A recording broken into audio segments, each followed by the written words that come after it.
mambo ya usalama ya Kenya ni haki ya wananchi. Usalama ya mali yao, maisha yao, biashara zao ni majukumu yetu kama serikali. Na National Police Service,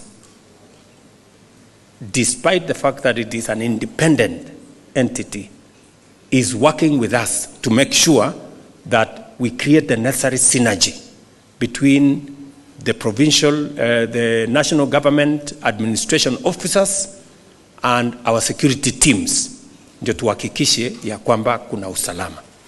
We cannot accept kwamba kuna uhalifu inaendelea na saa zingine hata officers wetu wengine wanahusika.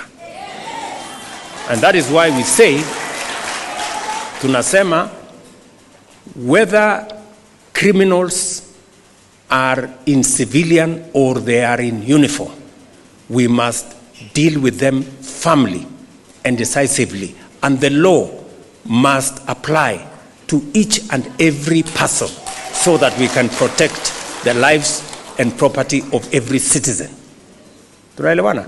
We must make sure.